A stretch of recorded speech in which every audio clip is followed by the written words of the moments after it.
I'm super happy to welcome Katrin today, Katrin Uredat. We are doing another session of NECTURE Conversations, which is our initiative at NECTURE where we bring leading players together that are active in a fleet and climate tech ecosystem and that are leading in innovation and also in courage by taking actions and experimenting with things that not everyone else has done before. So very happy to welcome you today, Katrin. Thank you for having me here. Absolutely. I'm excited because we had, I think, a couple of discussions already together. And I was always thrilled about the pragmatism around when we talked about how to introduce electric vehicles to a large corporate fleet. So that was also one of the triggers and reasons why I thought about inviting you to this conversation. So, but let's start. Katrin, tell us a little bit about yourself. Well, I moved to Austria in 2010. Before I worked in Slovakia, and before that, I finished the university in Stuttgart, and I was born in Wolfsburg. So I don't know, maybe there is some fuel within me because it's just cars. Everywhere I have been, it's centered around cars. And I started working at Vaillant in 2016. So I had my 9th anniversary 2 months ago. And working in fleet since 2016. So 8.5 years. And we started there with 260 cars in 2016. Our highest amount or quantity of cars was 330. 330? Yes. Okay. Now it's a little less because colleagues had the pleasure to retire. So it's just going down a little bit, but we will replace those people, so it will increase again.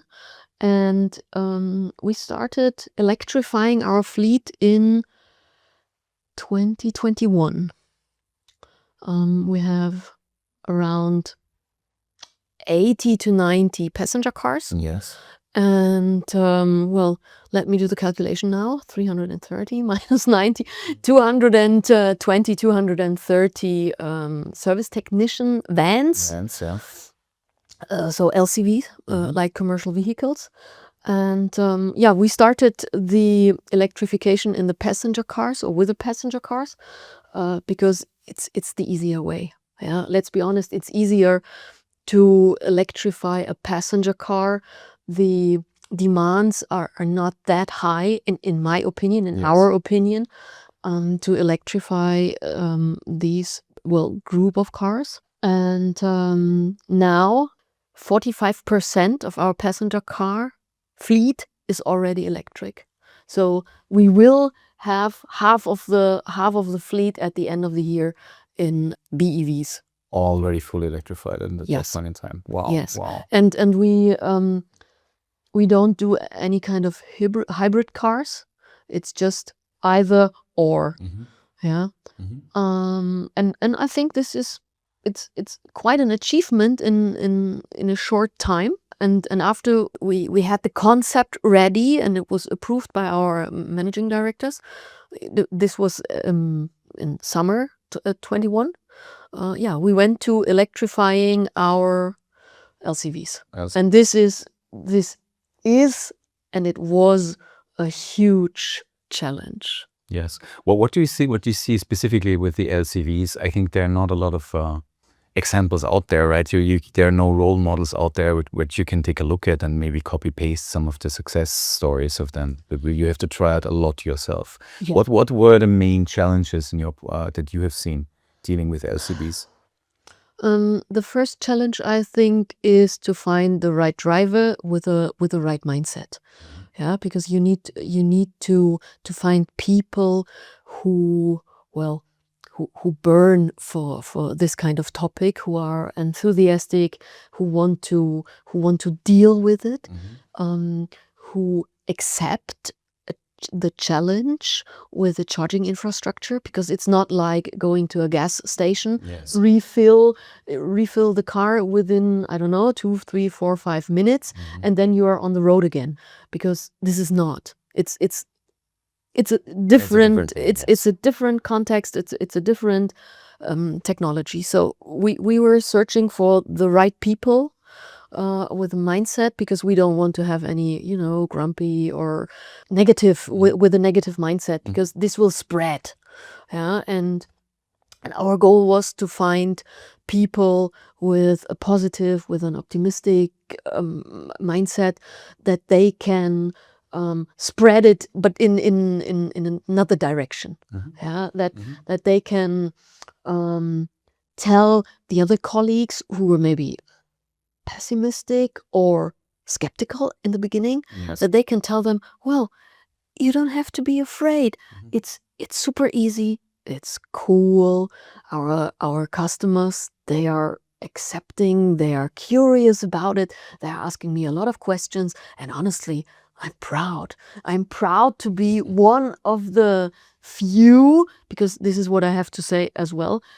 We electrified already 10 service technicians. Yes. Out of 220, 230, well, it's not that the ratio is not that big or not that high, but it is, as I said, it's more challenging. Yeah, so it's the first thing for us, the right mindset. Then I think it's a mixture, yeah, between finding the service technicians with the right mileage, with the right payload. They have to live in an apartment or a house or something like this, because we build them infrastructure at home. They are starting their daily work from home, and so it was essential for us that the cars will start the journey fully charged from home. Yes. And this is, for example, a huge difference towards the others who have some, I don't know, parking lots with charging infrastructure. People driving there, they can charge overnight, and then in the morning they will leave with a fully charged vehicle. Yeah. So in your case, it's really different, because the employees actually, they take the car from home, right? Yes. It's not from the depot, not from the office environment, but from home, which means they need to be fully charged somehow, right? So one way is to give them the charging infrastructure, not to have it installed for them, or to have that vehicle then charged some other way, but to make sure that it is charged. I think that's key. Yeah, because now, I mean, we made a lot of analysis about daily kilometers, about their trips. Yes. In the end, we have a lot of service technicians with very low daily trips, but they are living mostly in Vienna. And it's a problem. They are not house owners in Vienna. Yes. So how to build charging infrastructure there? Yes. So maybe nearly half of all the service technicians were in the beginning out of scope. Yeah, because it's not possible to build charging infrastructure for them. Yeah, so this was also a huge challenge. Yeah, so right mindset, right environment, or right circumstances in their living conditions. Yes. Then finding the right car. Yeah, because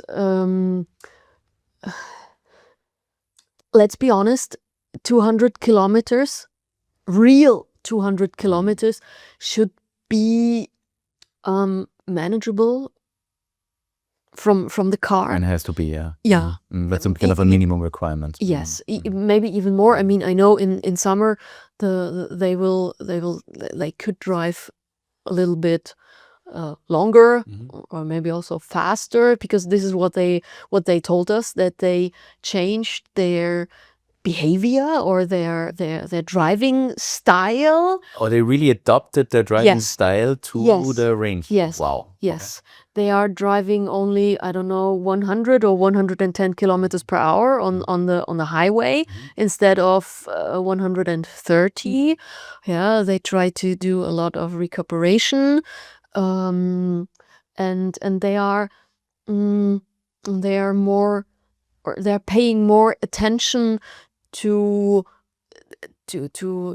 heating, air condition, and something like that. Although we told them, please don't deactivate that. Yeah, you should not, I don't know, freeze in winter time or something like this. Yeah, please don't do this. Yeah, but they are, especially the first one, the first 5 drivers, because we implemented then the first drivers in 23. So it took us nearly 2 years from the start of the concept till the handover of the first 5 cars, because this was our first goal. Okay, 5 drivers out of 220 will be possible. Yeah, and I thought in the beginning, well, it should be relatively easy. In the end, it was not. It was not. Due to all of the different circumstances and challenges and topics that you need to include into this kind of concept. Yes, I understand. So despite all the challenges that you are in place, and I think it's pretty amazing to hear those real world challenges, not challenges that people think about that come to their mind, right? But what you hear really from your drivers. What proved to be, let's say, also then successful? For example, one of my first questions is like finding the right people. Do you think that the fit was then a good one to people being enthusiastic and positive about this experience? Yeah, I would say now we have 10. We had another handover at the end of last year around Christmas. So it was like a Christmas present for these kind of for them. For them, yeah. And I would say that 9 out of our 10 drivers are very, very happy with it.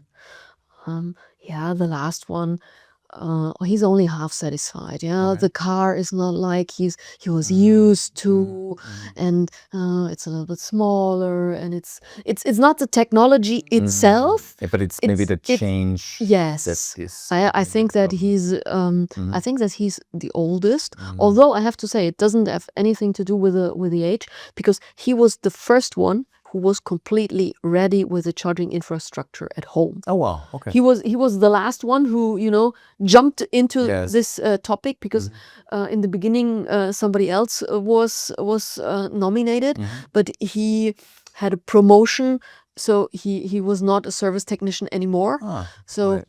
We had to replace him. So he was the last one that jumped into the team, but the first one who was ready with the infrastructure and ready for the new car. So he was really open to go in this route. Yeah, and this is quite nice. So I would say we had a very good fit, and other service technicians are interested as well. I think what we planned, it should spread. It worked. Yes. Yeah. Now we have the problem with the charging infrastructure, because we could not build the charging infrastructure to all of their homes.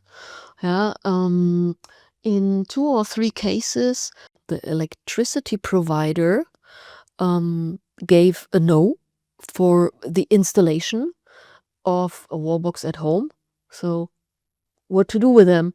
They are motivated, and then the letter no from the electricity provider. Okay. Yeah, well, that's really a blocker then, right? That's quite painful to get that, because everyone is expecting it to work, and then you have to replan for that person, because what do you do? Okay. Yeah, and all of the other challenges wouldn't be challenges with them, yeah, because they live in the right environment. They do not drive too many kilometers per day, so it's possible to charge the car overnight again. So everything would be great. And then no. And this is quite demotivating, and maybe we have to adopt the concept a little bit into away from fixed wall boxes into some charging cables. Yes. Yeah. Yeah. Yeah. So then it can be more flexibly used. Yeah. In the environment. Okay. Yeah, and maybe there are also some kind of ideas when we are visiting customers, and we could charge the car there, that they will get some kind of refoundation on their invoice. Yeah, maybe 10 or 20 euros. So yeah, you will give me your energy, I will give you a kind of discount on your invoice. Got it. Maybe something like this, but this is just it's not a fixed thing. It's just some kind of ideas, that when we are on a site where a new house is built, because then there are some huge electricity, these kind of huge boxes where you get then the installation shouldn't be a problem, right? Yeah. And then you should just plug the car into, and then we are working there for 2 or 3 hours. So we could get some energy from there. And for a small or maybe bigger discount, then maybe this is just a plan. Because especially in Vienna, in the city, when you're working there, not everywhere is the charging infrastructure right in front of your customer. Absolutely, exactly. So you have to be a little bit flexible to build it in. Because you said the kind of reimbursement of energy. Do you think that's generally complex to manage? Like, okay, I use my vehicle now at home, so I get my energy bill from my energy provider, also for my home installation. Part of that is actually energy I use for the charging the vehicle of my company. How is that reimbursement handled in your company? The wall box is we call it intelligent, or it's a clever wall box. The wall box is tracking the energy consumption, and then it's relatively easy. Our provider will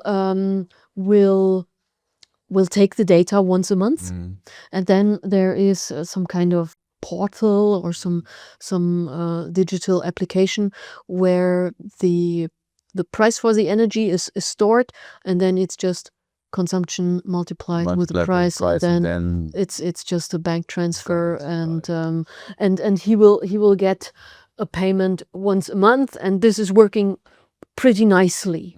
And each technician has different prices from their energy provider, but we made a calculation based on their actual prices and tariffs. So no service technician will have a kind of loss or something when he is borrowing, or when he's charging at home for us. Yes, got it. Okay. And this is, for example, also a part that took a lot of time to get a clarification in this topic, because it's linked to the tax and the human resources department.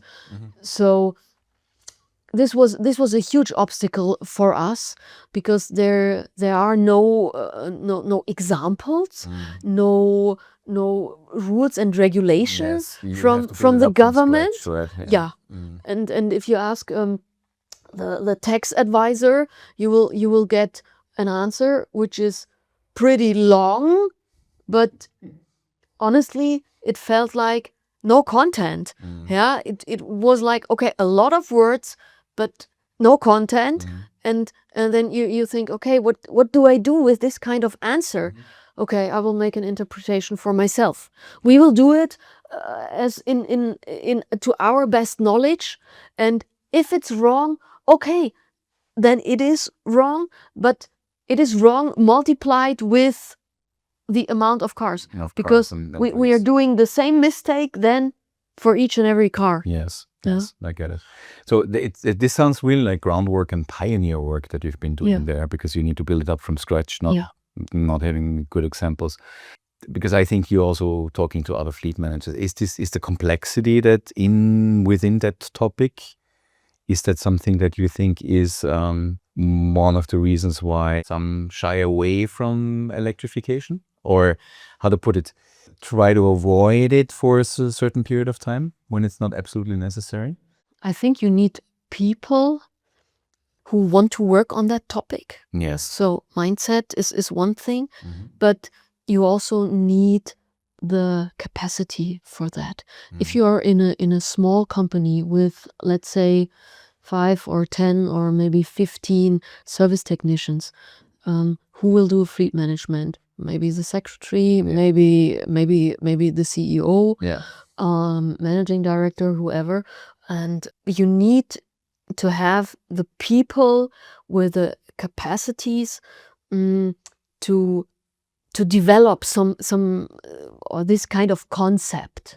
It's nothing that you can do, like, oh, I have 5 minutes, I can do that now. No, it's not done in 5 minutes, and it's not done in 10 minutes. As I said, in the end, it took us nearly 2 years to analyze the data, to find the people, to find the car, to get all of the pieces together, and create the whole picture out of it.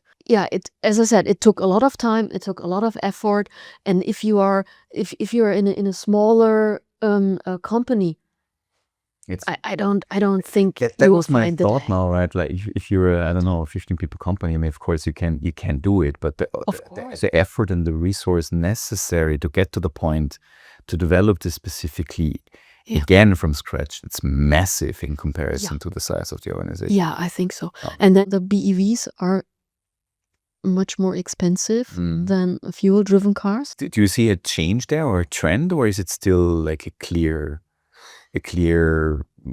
let's say, disadvantage of BEVs when it comes to price? Well, you shouldn't compare the original price. You have to have a look at the TCO. You have to compare the total cost of ownership. I made a comparison 2 weeks before, and I have to say BEVs or the E-LCVs are 10% cheaper than the fuel cars. If you consider the TCO, like really total cost of ownership. Well, that's great news then, right? It is, but it is only cheaper because our people are charging from home. If they will charge on supercharger or somewhere more publicly, then I'm pretty sure this kind of advantage will quickly turn into a disadvantage. Yes. Because also in this kind of analysis that I made, I saw that in the last year, 94% of our chargings were done at home. Okay, 90. So the absolute, the absolute majority. Yes, absolutely. Which shows us that our concept is working fine, because most of the time it's possible to start fully charged from home, to service all the customers, and to come back home again, and charge there again, and then start the whole process again. Only when the daily mileage was longer than usual, which could happen because our daily business is quite different. It's not like postal service or something that they have their similar routes day by day. Each day is different in our business. The routes could be longer, and then it could be necessary to charge publicly. Or especially the last weeks when it was pretty cold, then the consumption is much higher than we expected. We thought about 30 kilowatt hours per 100 kilometers, which was true in a yearly average, but the colleagues mentioned 40-45 kilowatt hours. 40 Yes. kilowatt Yeah. hours. Yeah. Wow, that's Yeah. massive. This Yes. sure. That's massive. Yeah. Okay, Yeah. it's an LCV. It has a completely different weight. You have Yeah. the trunk full of equipment Yes. and tools and stuff. Yeah. Yes, of course, that makes a big difference. Okay, okay. Well, thank you for sharing your recipes for success.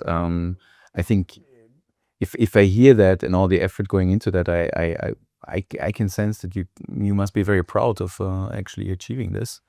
Yeah. Yes. Honestly, yes. Yes. Yes. There's a lot of factors coming together. What would interest me is that you were talking about selecting the right people Mhm. for the first wave of adoption towards the electric vehicles. What do you hear from those people? What do they like best about using a BEV? Are there factors which you say, hey, this is really better now with me driving a BEV? Yes, they love it's an automatic gearbox. Mhm. Yeah, this is what they love the most. This is what they love the most? Yes. Yes. And I think it's also the reputation that they could be, when they are talking with the customers and they say, well, I'm one of the first few selected drivers. We have a special design on the cars that all of the customers can recognize immediately that this car is a BEV. So it's also Yes, visually, yes. you see it Yes. immediately. Yes. Okay, I understand. Yes. Oh, okay, that's of course it fuels the pride of Yeah. of the employee also, Yes. right? Yes. Yes, this as well. Mhm. Yeah, because customers are asking them, okay, I see you're driving a battery electric car. And they are curious about it because a lot of people, I think they have a lot of prejudices with charging infrastructure and they need to charge in between Yes. and Yes. a lot of things. Mm. Yeah. Yes. And in the end, it's not really true. Mm. Yeah, because also in the passenger cars or with the passenger cars, yeah, you won't make the trip to Italy without charging. Yes. Yeah, you will have to charge when you're on vacation. But that Yeah. how often is that happening, right? Yeah. That's the big question. Can you Yeah. plan for that? Yeah. Typically, yes. I'm Yes. pretty sure. I'm pretty sure it is absolutely possible because I think maybe 98% of your working days, Yes.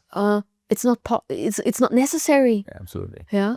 It's only but how to get to Italy or Croatia or on holiday? Well, then I have to stop, then I have to charge, and then I will be on my holiday maybe, I don't know, 2 hours later because I have to charge in between.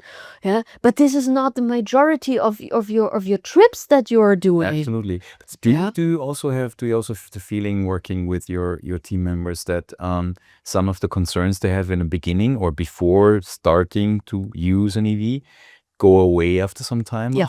So it's really like that. So the actual experience then softens a lot of those concerns. A lot. I mean, we started when we shared our concept and implemented the BEVs. We made some kind of electromobility or electric mobility